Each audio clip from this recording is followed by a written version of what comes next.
All right, ladies and gentlemen, welcome back to the channel. It is Wednesday, and you know what that means. Time to dive deeper into the lost wisdom of the pharaohs and hermetics, and specifically the Corpus Hermeticum, continuing our series in this book, the Divine Pymander, original manuscript, Hermes Trismegistus, 3rd century AD.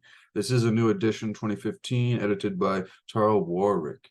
There might be newer editions since we're a long ways past 2015, ladies and gentlemen, but if you've never heard of the Corpus Hermeticum, I'm assuming you have since you're here, but however, for those who haven't, Corpus Hermeticum is one of the primary works within the Hermetic tradition. This Renaissance era craft is nonetheless based upon philosophical materials from far older times. Credited to Hermes Trismegistus, the divine Pymander, sometimes spelled Pomander, as we found out in the second book of the Corpus Hermeticum entitled Pomander, which was very interesting. And if you missed that on this series, be sure to go back and check that one out after this video, of course. And so it is presented in the form of a discourse, which you'll find in today's video. And it is a format, it says, which will be familiar to anyone who is also familiar with Plato's Republic and some similar philosophical works of antiquity. And through his discourses with several individuals, Trismegistus attempts to draw upon the overarching philosophy as above, so below, or there is a mirror of the spiritual realm and the physical realm. I think the simplest description of that as the gods and the planets being connected or a mirror version of each other from the non-physical, spiritual to the physical realm. Thus, then, this work describes the very process and ideation behind all of existence, the purpose of life, and the nature of good and evil, all through its treatises upon various topics. And that is why we're here on this channel, ladies and gentlemen, seeking to achieve and maintain happiness through a greater awareness and an understanding of the nature of reality in our minds and ourselves, our psychology, our spirituality, through philosophy, so that through all that, we can hopefully create a better quality of life for not only ourselves, but for those around us and in the rest of the world. So, ladies and gentlemen, last week we began book 5, I believe, no, book 4 in the Corpus Hermeticum. It began by saying, "Yesterday's speech, O Asclepius, I dedicated to you. This day it is fit to dedicate to Thoth, because it is an epitome of those general speeches which were spoken to him." And so we went through the first 40, 45 verses. We'll say, I think we went up to 50 last time. And right now, we will be diving into the second half of the book, the key, book 4 in the Corpus Hermeticum. So hope you're ready, ladies and gentlemen. Hopefully you can get through this. Hope you got yourself a beverage and are comfy, whether it need to be warm or cold, but I hope it is beautiful wherever you are, regardless of the weather, and hope you're ready. Thank you for being here. I appreciate everybody who joins me, and this should be fascinating. It always is in our adventure into hermetics. Disclaimer, I am no master of all this. I'm here to learn with you, and so hopefully we can come to that greater understanding that we are searching for. So, number 46 begins by saying, "But the soul of man is carried in this manner. The mind is in reason, reason is in the soul, soul in the spirit, and spirit is in the body." So this is already fascinating, because the question of what is the soul and what is the spirit and how are they different? And, that's a question I've been asked in the past, and it's very hard to give an answer, because in some traditions it's the same thing, in other traditions it's totally different things. In some philosophies, one exists and the other is left out. But here we have a clarification that reason, the soul of man is carried in this manner. The mind is in reason. The mind is the part of us that is connected to the spiritual, non-physical mind of God. The mind is in reason, reason is in the soul, and the soul is in the spirit is in the body. The spirit being diffused and going through the veins and arteries and blood both moves the living creature and after a certain manner causes it to live. 48. Wherefore some also have throughout the soul, well, some also have thought the soul to be blood, being deceived in nature, not knowing that first the spirit must return into the soul, and then the blood is congealed, and the veins and arteries emptied, and then the living thing dies, and this is the death of the body. All things depend of one beginning. This is 49. And the beginning depends of that which is undivided and alone. 50. And the beginning is moved, that it may again be a beginning. But that which is one stands and abides and is not moved. The dude abides. 51. There are, therefore, these three: God, the Father, and the good, the world, and man. Now, this is complex, so listen carefully for not to miss important wisdom. And as I will say every time, that Hermes in the Hermetica, or Thoth, Egyptian sage god, taught us something very important when it comes to researching this kind of deep, esoteric, what I like to call spiritual philosophy.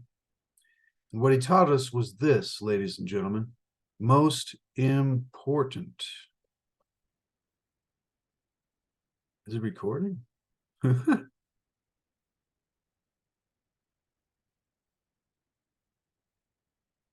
Huh, okay.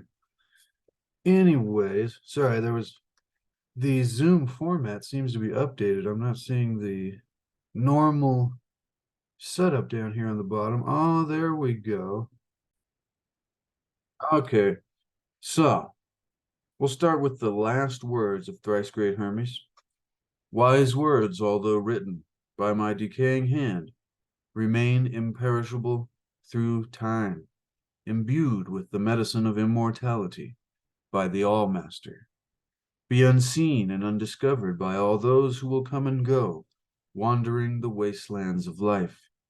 Be hidden until an older heaven births human beings who are worthy of your wisdom. I would like to think, ladies and gentlemen, that we are those human beings, and we are a part of this time until an older heaven when there will be human beings who are worthy of this wisdom, and hopefully we are those. However, having sounded this prayer over the works of his hands, Hermes was received into the sanctuary of eternity. And when it comes to the complex nature of understanding this wisdom and this philosophy and the spiritual philosophy, is this teaching by Hermes Trismegistus in the first book of the Hermetica, and the first words of Hermes, or Thoth, in the prophecies of Hermes, says the most important thing that we can remember when trying to discover these things in our life: pure philosophy is spiritual striving through constant contemplation to attain true knowledge of Atum, the one God, or of the nature of reality. But most importantly, is to attain this true knowledge, the only way is through a constant contemplation, ladies and gentlemen. And so what I mean by that is the more and more you go over these things, eventually those little things will pop out and you will be like, whoa, I just got something really deep there. So let us continue. Verse 51 from the key in the Corpus Hermeticum. There are therefore these three: God the Father and the good, the world, and man. God has the world, and the world has man. And the world is the Son of God, S-O-N. And man, as it were, the offspring of the world. Or 52, for God is not ignorant of man, but knows him perfectly, and will be known by him. This only is healthful to man, the knowledge of God. This is the return of Olympus. But this only the soul, by this only the soul is made good, and not sometimes good, and sometimes evil, but of necessity good. Very deep. Let me read that again. It's the first time the term Olympus has been brought up. That's very fascinating to me. I wonder what that is referring to. This is the return of Olympus. By this only the soul is made good, and not sometimes good, and sometimes evil, but of necessity good. 53. He asked, "What do you mean, O Father?" It's funny whenever Hermes, like God or Atum or Tot or whoever Hermes is talking to, or maybe this time it's Tot learning from Hermes or Thoth.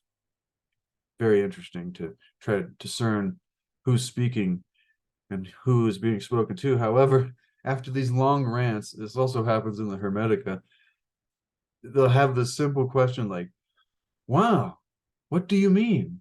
It's like, I just told you for 7 minutes what I mean. But 53, he asked, "What do you mean, O Father?" 54, I replied, "Consider, O Son, the soul of a child, when as yet it has received no dissolution of its body, which is not yet grown, but is very small. How then, if it looks upon itself, it sees itself beautiful, and not having been as yet spotted with the passions of the body, but as it were depending yet upon the soul of the world? Question mark. But when the body is grown and distracts the soul, see. So when we come into physical reality, we have yet to become distracted and then gain spots, like I said, or tarnishes, so to speak, on our soul through the, unfortunately evil nature of the physical realm.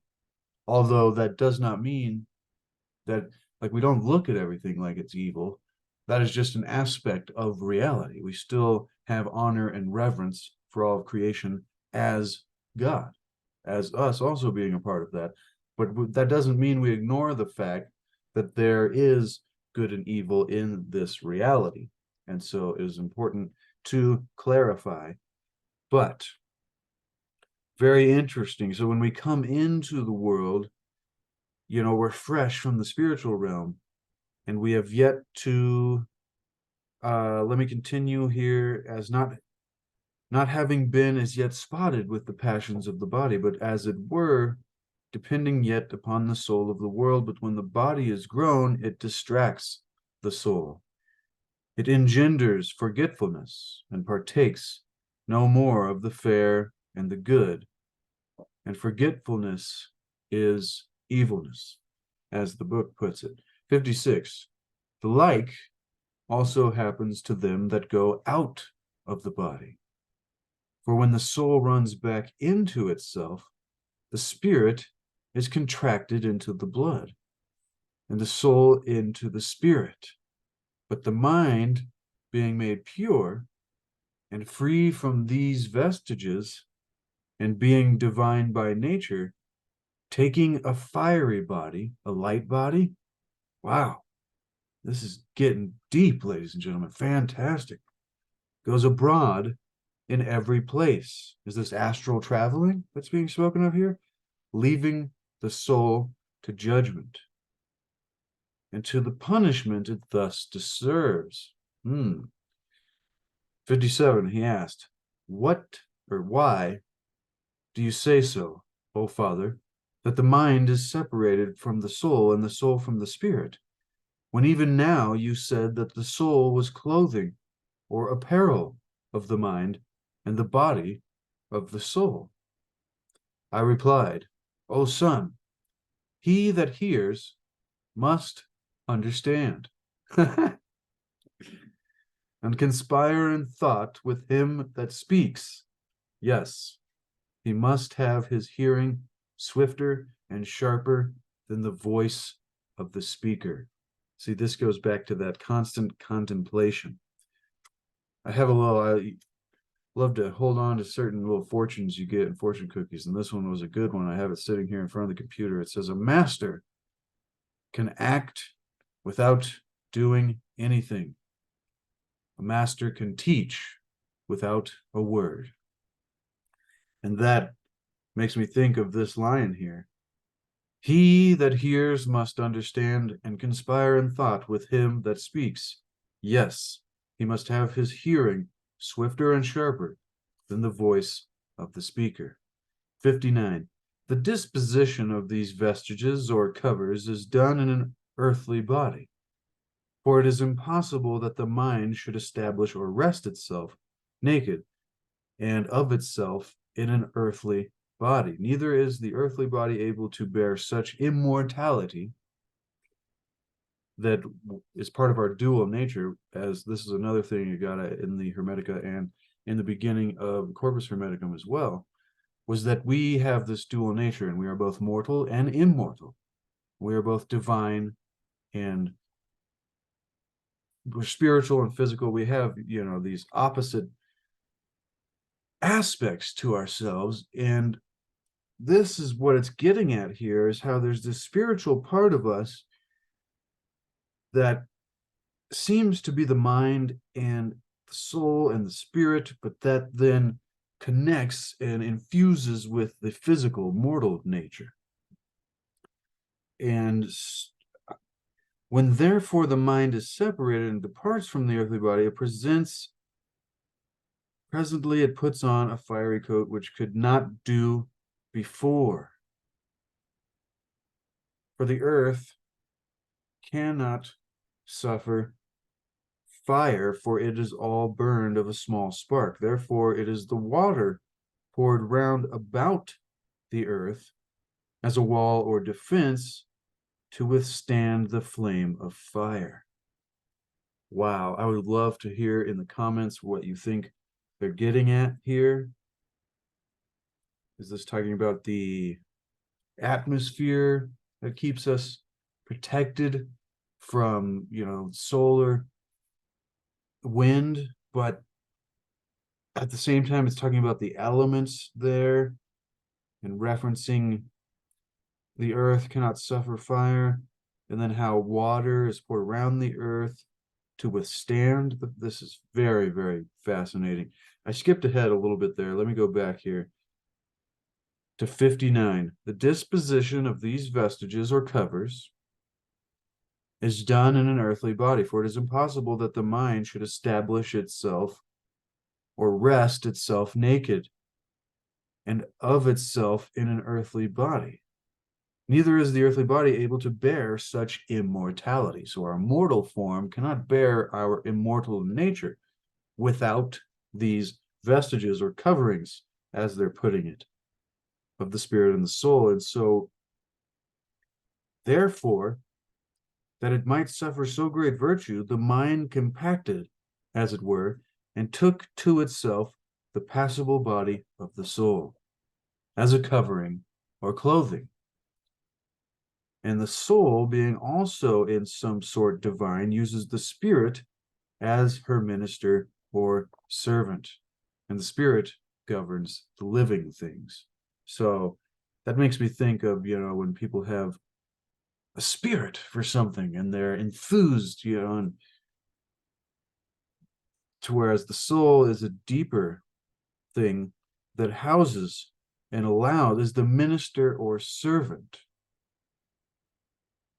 And the spirit governs the living thing. It gives us that vitality, it seems. Number 60. When therefore the mind is separated and departs from the earthly body, it presents and puts on a fiery coat, which could not do before, having to dwell in an earthly body. 61. For the earth cannot suffer fire, for it is all burned of a small spark. Therefore the water poured around the earth. Therefore is the water poured round about the earth. Trying to get the words correct here, because this could mean many, many things. As a wall or defense to withstand the flame of fire. 62. But the mind, being the most sharp or swift of all the divine cognition, which is one of the main tenets of Hermetics so far, is that our ability to use our mind is a small version of the mind of God. So that's like one of the most important aspects of our nature, of our dual nature, of our ability in reality, is to use this miniature mind of God that we have been given. And so, as we're learning here, the mind, being the most sharp or swift of all the divine cognition, and more swift than all the elements, has the fire for its body. So maybe we all have little light bodies compacted within our brains. Maybe. Anyways, that makes me think about chakras and how the different colors, or the light spectrum. Wow, very interesting. Anyways, 63. For the mind, which is the workman of all, uses the fire as his instrument in his workmanship. And he that is the workman of all uses it to the making of all things, as it is used by man to the making of earthly things only, for the mind that is upon earth, void or naked of fire, cannot do the business of men, nor that which is otherwise the affairs of God. 64. But the soul of man, and yet not everyone, but that which is pious and religious, is angelic and divine.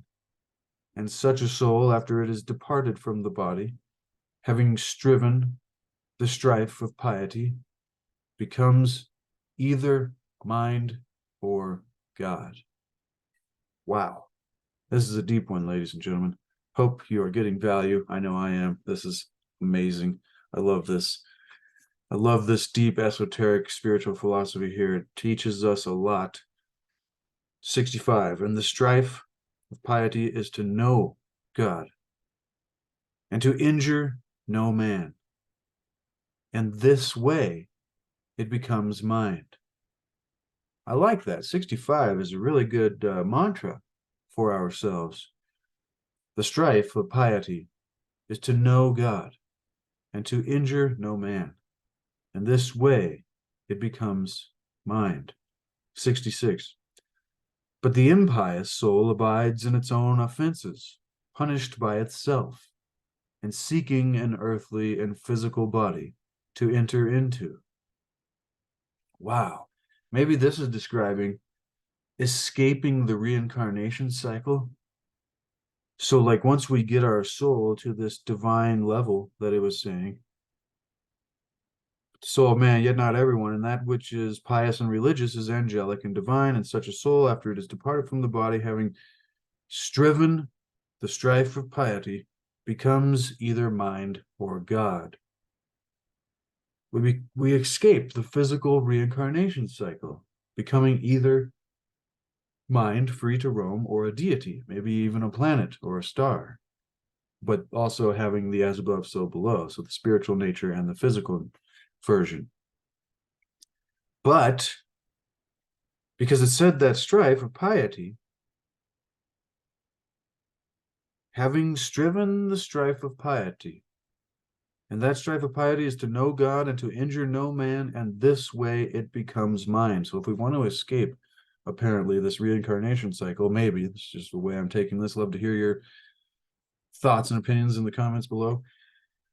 But the impious soul abides in its own offenses, punished by itself, and maybe due to a resonance or an attraction, like you attract to your vibration, the level of frequency or vibration that your soul was at this time.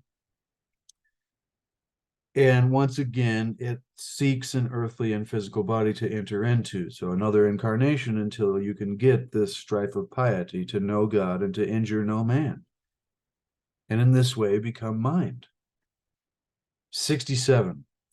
For no other body is capable of a mundane soul. Neither is it lawful for a man's soul to fall into the body of an unreasonable living thing. So in other words, according to the law of reality, no other body is capable of a mundane soul. Neither is it possible for a man's soul to fall in the body of an unreasonable living thing. Interesting. I wonder if it's referencing the animal kingdom there. For it is the decree of God to preserve a human soul from so great a reproach. Wow. What would that reproach be? Maybe that makes me think too, some of the things that, like chimeras and these, what was it called? Homunculi? I forget, but there was a lot of very weird things going on back in history, whether it be thousands of years ago, more or less. But the trying to fuse humanity with nature and other creatures, as we can see throughout many cultures, especially the Egyptian religions and traditions and philosophies. But this is Thoth, or the mind of God, Hermes or Thoth, reminding us that this thing to try to put the soul of man into, or even fuse the body of man with that of an animal or another creature, for it is the decree of God to preserve a human soul from so great a reproach. 68. He asked, how then is the soul of man punished, O Father, and what is its greatest torment? And once again, I'll add a disclaimer. I'm no master of any of this. I'm literally learning this as I go here and just, basing it off all of my research for the past 10, 15 years. But I haven't spent, a extreme amount of time on Egyptian, philosophies and religion and their theologies, mythologies, and all of this stuff.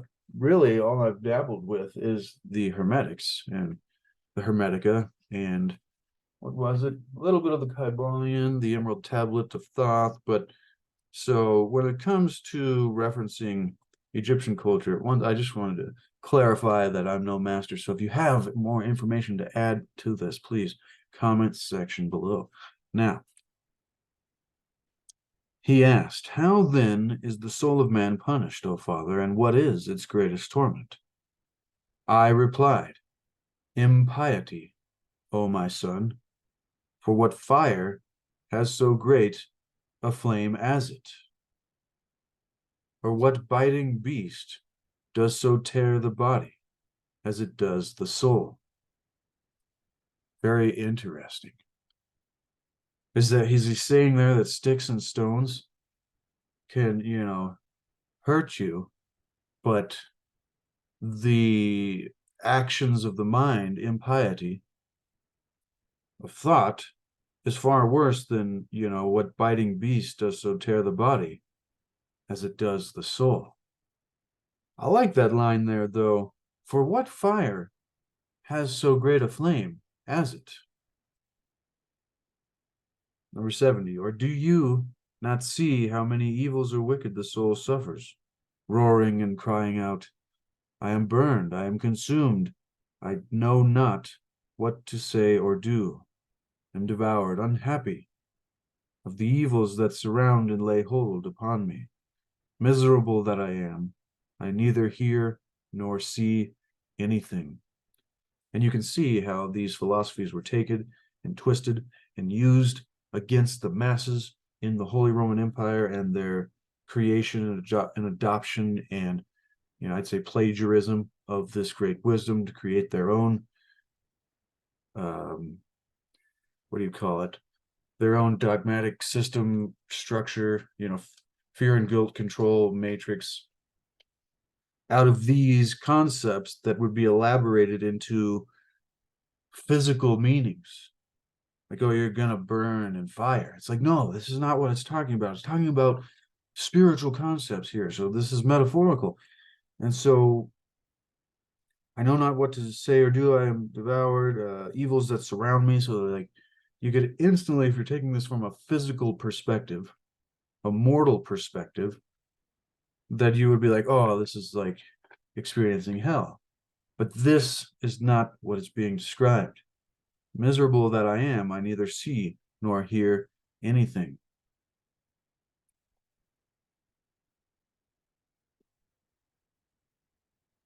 These, number 71, are the voices of a punished and tormented soul.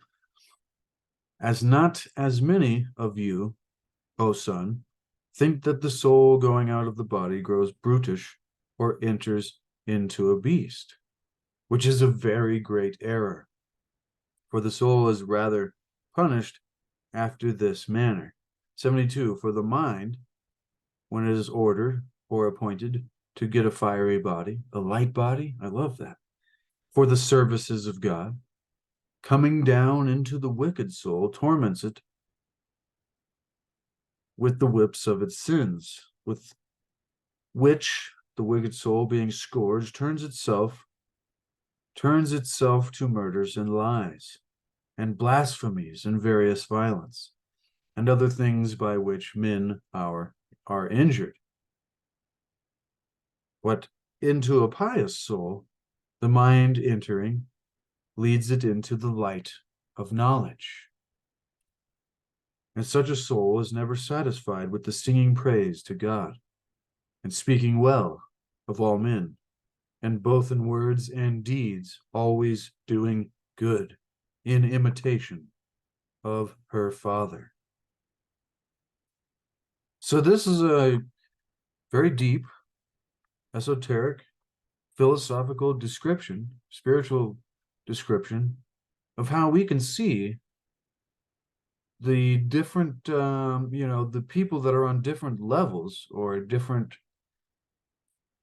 I feel like you start as a very young soul in this reincarnation cycle, and every time you finish one of your incarnations, you have either gained or lost. Usually you gain more than you lose, so you're either slowly going up, advancing to the height of what it's describing here as the pious soul that gains, that becomes mind or God and escapes the mortal realm of duality. But how some can choose very dark physical existences from that forgetfulness that was described earlier when we come into physical existence. Then we have that forgetfulness, and then we get, in situations in the world and forget our connection to God and begin to fall into a whole bunch of, the worst things that are here in mortal reality. And, we don't need to go into the details of that because there is an endless list of the darkness that does exist. But remember, you'll find what you look for. And as it said, but into a pious soul, the mind entering leads it to the light of knowledge. And so I think, after we've made certain progress, eventually we come into our incarnation, and immediately we are drawn throughout our entire journey to seek, to have a thirst and a hunger for knowledge and an understanding of the nature of reality and of this thing, this underlying energy, essence, power force that often gets the name of God, that goes throughout all cultures and religions throughout all of history. And we come, like it said, to try to know that thing in the things that are. Because, as it said in the first book of the Corpus Hermeticum, Hermes Trismegistus, and God says to Hermes, or the mind of God, which is Pymander. I like Atum. Atum was the one used for the one God in the Hermetica. But he says, "O my son, write this first book for both humanity's sake and for piety towards God, reverence, dedication. 2, for there can be no religion more true or just than to know the things that are, and to acknowledge thanks for all things to that which made them, which thing we shall not cease to continually do." The point there being is that the point of all of this is the only religion is to just simply seek to know the things that are. And so, number 74. I think we have another page and a half, so we're almost there, ladies and gentlemen. This has been a fantastic book. There's a lot of different subjects in this one. The next one is called "That God is Not Manifest and Yet is Most Manifest." Also very interesting. Number 74. And such a soul is never satisfied with singing praise to God and speaking well of all men, but both in words and deeds always doing good in imitation of her Father. 75. Therefore, O son, we must give thanks and pray that we may obtain a good mind. 76. The soul, therefore, may be altered or changed into the better, but into the worse it is impossible. See, that's what I was wondering. So once we make progress, I believe from what it is saying there, it is impossible to fall back. 77. But there is a communion of souls, and those of gods communicate with those of men, and those of men with those of beasts. 78. And the better always take of the worse, gods of men, men of brute beasts, but God of all, for he is the best of all, and all things are less than he. Therefore is the world subject unto God, man unto the world, and unreasonable things subject to man. 80. But God is above all, and about all, and the beams of God are operations, and the beams of this world are natures, and the beams of man are arts and sciences. The word beams there is B-E-A-M-S, like beams of light. This is also very fascinating that this came up last week in the first half of this book, and it was in verse 13 here. It's talking about this beam of the sun, and it made me think of a transmission of knowledge or information in a divine way. Number 13 said, well, no, I'll read 11, 12, and 13. For all things else, or for this, is the property of good to be known. Number 12, he said, you have filled us, O Father, with the sight both good and fair, and the mind, or the eye of my mind, is also become more holy by the sight. What was this sight? I replied, I wonder not at it, for the sight of good is not like the beam of the sun, which being a fiery shining brightness, makes the eye blind by its excessive light that gazes upon it. Rather the contrary, for it enlightens, and so much increases the light of the eye, as any man is capable to receive the influence of this intelligible clarity. Very fascinating. That being referenced back to here with these beams. Maybe those beams of intelligible clarity. But God is above all and about all, and the beams of God are operations. The beams of the world are natures, and the beams of man are arts and sciences. 81. And operations do act by the world, and upon man by the natural beams of the world. But natures work by the elements, and man by arts and sciences. Wow. 82. And this is the government of the whole, depending upon the nature of the one, and piercing or coming down by the one mind, that which nothing is more divine and more efficacious or operative, and nothing more uniting, the communion of gods to men, and of men to gods. 83.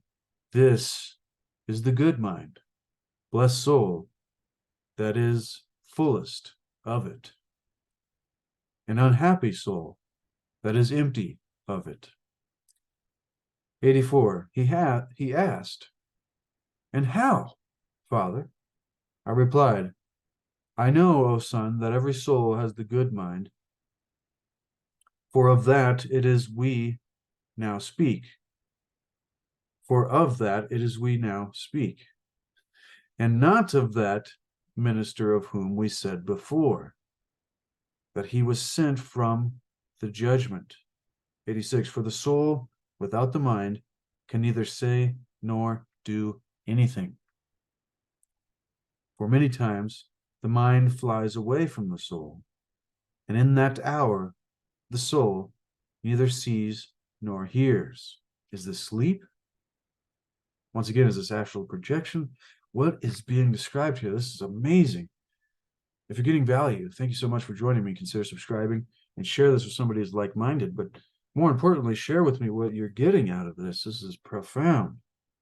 It could mean a million things. Remember, constant contemplation to attain true knowledge of Atum.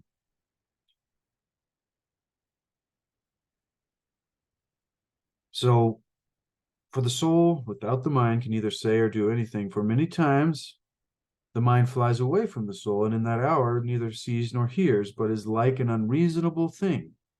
So great is the power of the mind. 87. But neither causes it to be an idle or lazy soul, but leaves such a soul fastened to the body, and by it pressed down. 88. And such a soul, O son, has no mind, wherefore neither must such a one be called a man. Whoa. Whoa. Is that talking about like NPCs? People, I've heard these, theories and ideas floated out there in the past of the thoughts that there are soulless people walking around, or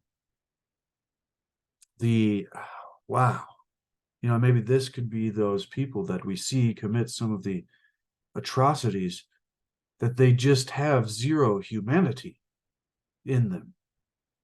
And that some people will call them, oh, they're reptilians, or, they're whatever it be, but I did not think I would find a reference to that here in the Corpus Hermeticum in verse 86, 87, and 88. And he says, and such a soul, O son, has no mind, wherefore neither must such a one be called a man. Very deep. 89. For man is a divine living thing, and is not to be compared to any brute beast that lives upon the earth, but to them that are above in heaven, that are called gods. So you, ladies and gentlemen, are a divine living thing. If you have yet to see yourself in this perspective, then it is time you start doing so, because it will change your life. That's the simplest thing. To love yourself and appreciate yourself and know that you are divine and have the spark of divinity within. You were not born with original sin, like they tried to teach us, to keep us in a trap of fear and control, to worry about, the things that were being described earlier, which were plagiarized and turned on us. Because when we get out of this physical reality, we're not going to feel physical things. So the pain and torment of torture and fire and all that is a good threat to scare people, to get them to come and pay their dues and follow your rules, because you've got the only savior. And it worked for many thousands of years, but hopefully we're coming to a time of a new spiritual revolution, and we can break free of those bonds, and we can begin to step into what is being described here is being compared and being a divine living thing that is not to be compared to any brute beast that lives upon the earth, but we are compared to them that are above in heaven, that are called gods. Once again, a version of heaven we were sold by the Holy Roman Empire, Christian canon, which is a good starting point, so you can reference when you later step off into the more esoteric, quote-unquote, occult, spiritual philosophies. But as you can see from today, it just teaches us more, and the reason they would call it evil is because it teaches you not to be in the trap. And so, with that being said, let's finish it up here, ladies and gentlemen. This has been a fantastic one. We'll keep it short and sweet for today. This has been the key, and we have about 4 verses left here. Number 90. Rather, if we shall be bold to speak the truth, he that is man indeed is above them. So we are above these NPCs, or these souls that have no mind, and also above the brute beasts living upon the earth. Rather, if we shall be bold to speak the truth, he that is a man indeed is above them, or at least they are equal in power, one to the other. Is he referring to the gods? Let me read 89 and then 90 in sequence. 89, for man is a divine living thing and is not to be compared to any brute beast that lives upon the earth, but to them that are above in heaven, that are called gods. Rather, if we shall be bold to speak the truth, he that is a man indeed is above them, or at least they are equal in power, one to the other. So I think he is comparing us to the gods there and giving us some level above them. But remember, for none of the things in heaven will come down upon earth and leave the limits of heaven, but man ascends up into heaven and measures it. That could mean a lot of things too. Very powerful. So we have this unique ability to experience both a non-physical spiritual existence and a mortal physical existence.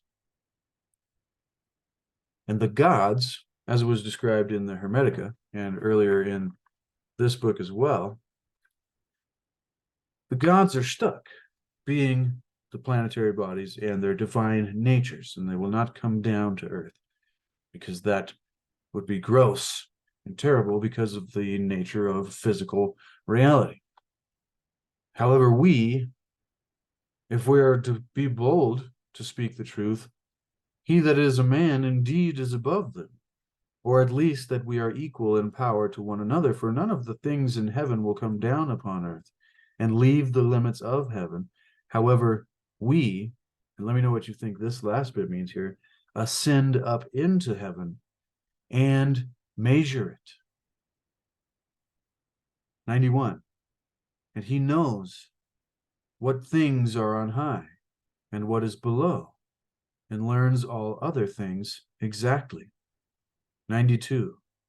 And that which is the greatest of all, he leaves not the earth, and yet is above. So great is the greatness of his nature. 93. Wherefore, we must be bold to say that an earthly man is a mortal god, and that the heavenly God is an immortal man. 94. Therefore, by these two are all things governed, the world and man. But they and all things else of that which is singular.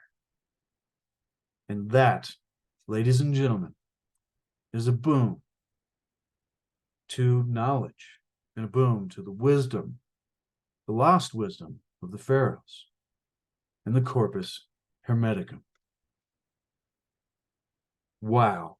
I think that 93 there was one of the more important finishing lines.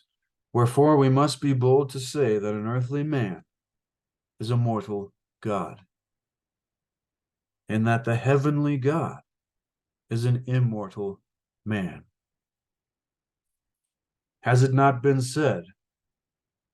Is it not written in your law? A teacher once said, that I have said that you are gods. Well, ladies and gentlemen, we'll leave it there. That was fantastic. Like I said a little earlier, next week, we'll be doing our regular Tuesday video. Yesterday was fantastic. If you missed yesterday's video, really enjoyed that one. We went deep into the ego and transcending the ego and spiritual evolution. But next week on Wednesday, we'll be going into book 5 of the Corpus Hermeticum, entitled That God is Not Manifest and Yet is Most Manifest. This discourse, he says, I will also make to you, O Thoth, that you may not be ignorant of the more excellent name of God. Very fascinating. I'm starting to think here if when they're referring to this character Thoth, if that is Thoth, just pronounced differently, because when you look up the pronunciation of Thoth, it is Tahat or Tot. And so I'm just realizing maybe that T-A-T, even though we searched that up last time, and it was a different god, it was a god of creation, Tatanin,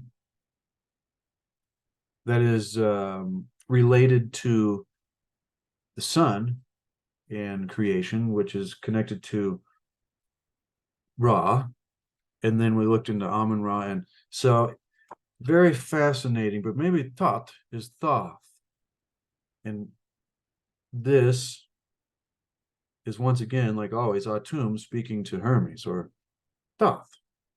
But we'll leave that there, ladies and gentlemen. I also appreciate any of your insights in the comments below, wherever that is, because once again, I'm no master and I could use some insights from people who have a greater wisdom about the Egyptian religion and spiritual tradition, because I love it.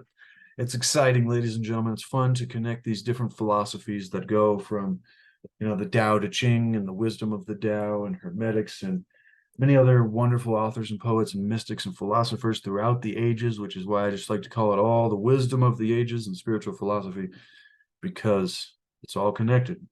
And we are continuing to seek to achieve and maintain happiness through enlightenment, through a greater awareness and understanding of the nature of reality, so that through that awareness, we can increase the quality of our experience and hopefully increase the quality of the lives of those around us and be the tide that lifts all boats, ladies and gentlemen, because as we learned from Dr. David Hawkins, is that as an individual increases their level of consciousness through a spiritual pursuit, it affects the collective consciousness of all of humanity.